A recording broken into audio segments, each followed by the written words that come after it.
皆さん、こんにちは。内閣府防災担当の小野木八郎と申します。国際復興フォーラム2021主催者の一人として開催にあたり一言ご挨拶をいたします。はじめに IRP 議長であります世界銀行のジャレット・メルガダンテさんをはじめ、運営委員会の皆様、IRP の共同事務局である兵庫県の井戸知事をはじめとして、兵庫県の皆様方、アジア防災センターの皆様にお礼を申し上げます。本年はコロナ禍の状況を踏まえ、オンラインによる開催となりましたが、継続してこのようにフォーラムが開催されますことを心よりお喜び申し上げます。今月17日に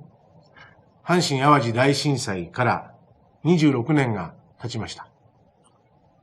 日本はその復旧・復興に向けて一歩ずつ進んでまいりました。合わせて国際社会からの支援に今もなお感謝しております。内閣府はその後の国内外の防災についての議論の成果として、この IRP が設立されて以来、より良い復興の世界への発信を推進するため、IRP の活動を強く支援してまいりました。現在の国際的な防災指針である仙台防災枠組みにも位置づけられている通り、IRP がより良い復興、すなわちビルドバックベターについて情報共有の核となり、議論を活性化させていくことは大変重要なことです。内閣府としても IRP には引き続きビルドバックベターに関する経験を世界全体で共有するためのハブとしての役割を果たしていきたいと考えております。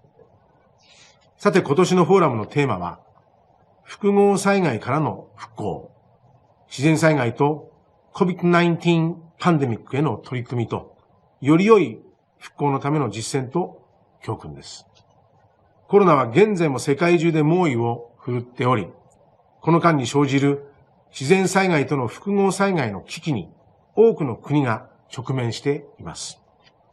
コロナ禍での復旧・復興に向けた取り組みを進めていく中で、非常に重要なテーマであると考えます。我が国においても、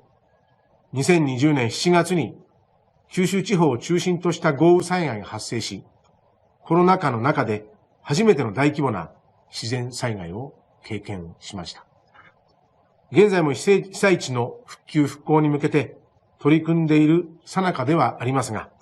この災害を通じて早期の復旧・復興に向けて我が国が学んだことについて2点紹介をしたいと思います。1点目は被災地でのコロナの感染拡大防止の重要性です。我が国では避難所が被災者で密集する状況が生じないように分散避難の推奨、可能な限り多くの避難所の確保、避難所でのスペースの確保と衛生管理の徹底など、避難所におけるできる限りの感染症対策を講じてきました。早期の復旧・復興のためには、被災地での感染症対策を徹底することが必要不可欠であると考えております。2点目は行政による公助と地域などで互いに助け合う共助の連携の重要性です。我が国でも自助だけでは到底追いつかない共助の担い手として阪神淡路大震災以降全国から多くのボランティアが集まり被災地の復興・復旧に向けて関わってきました。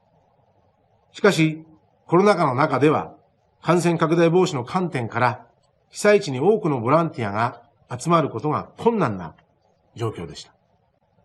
ボランティアの減少を補うために、ボランティアが担っていた被災家屋の片付け等の被災者支援を行政が行いました。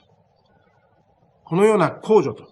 自助、共助の連携を今まで以上に図っていくことが早期の復旧・復興には重要であるとの認識を改めて強くいたしました。本日はコロナと自然災害により影響を受けた国の経験や教訓について、政府機関、国際機関、学識経験者の方々からの講演やパネルディスカッションが行われます。ぜひとも活発なご議論をいただきたいと思います。我が国は災害が多発する国土のある中で、